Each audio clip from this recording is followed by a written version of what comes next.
First of all, it's not going to be any kind of surprise whatsoever. The absolutely seismic news this past week: Justice Antonin Scalia died last weekend at the age of 79. Scalia had been one of the strongest conservative voices on the court, and with a Democratic president in office, the court would fundamentally change very quickly were another nomination to get through. That's why it's become such a fight. Mere minutes after Scalia's death was announced, Senate Majority Leader Mitch McConnell argued that he should not be replaced until the next president is inaugurated. Constitution be damned. We're already starting to see some cracks in that armor, though. For the Yeah, it's such a bizarre legal theory. We'll be talking about that a little in a few minutes with legal correspondent Dahlia Lithwick of Slate. But, it's so weird because they're not saying at what lame duck is not a constitutional concept or a legal theory, and they're not saying at what point in a president's tenure he or she is no longer permitted to appoint Supreme Court justices. So it's so nakedly political. We'll see how that one plays out, right? Yeah, and as Dahlia Lithwick said, one of the only recent Supreme Court justices to have actually held elective office, Sandra Day O'Connor, came out and argued for the president being able to pick his nomination. You mean as she will say? No, Sandra Day O'Connor said that. Oh, I see. Okay. Yeah, as well as a couple senators, including Tom Tillis from North Carolina and Olympia Snowe from Maine. So it's not quite a united front that the Republicans are throwing up there right now. Even Jeb Bush came out and said, you know what, maybe he should be able to pick his nominee. That's why he has an exclamation point after his name. It's bold to come out and actually argue for the Constitution these days. Right. On the Republican side, I'm afraid it is. Exactly.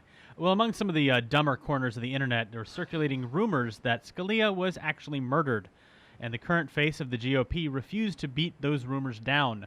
Donald Trump went on to one of those dumb corners of the right wing, Michael Savage's radio show, and addressed the rumors of foul play. He said, quote, I just landed and I'm hearing it's a big topic, and it's a horrible topic, but they say they found a pillow on his face, which is a pretty unusual place to find a pillow.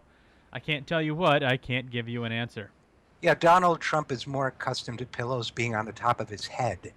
I'm sorry, I couldn't resist. But look, the insanity knows no limits, knows no bounds, and it is the mark of a true demagogue that when someone like Donald Trump is willing to spread and foster those rumors. I'll tell you what is not a subjective rumor or speculation or even conversation, and probably should be, and with all respect to Justice Scalia and to the loss that his family has suffered, why was he, as it now turns out, an unpaid guest at a luxury hunting lodge? I mean, nobody thinks twice about that anymore, that a sitting justice of the Supreme Court would be the invited, no-charge guest. It would be illegal if he were a politician, but the Supreme Court has no ethics rules for its justices.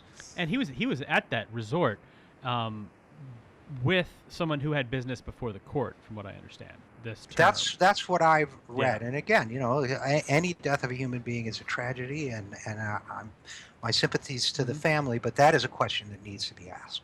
Yeah. Meanwhile, Elena Kagan is recusing herself correctly from the Fisher decision on affirmative action.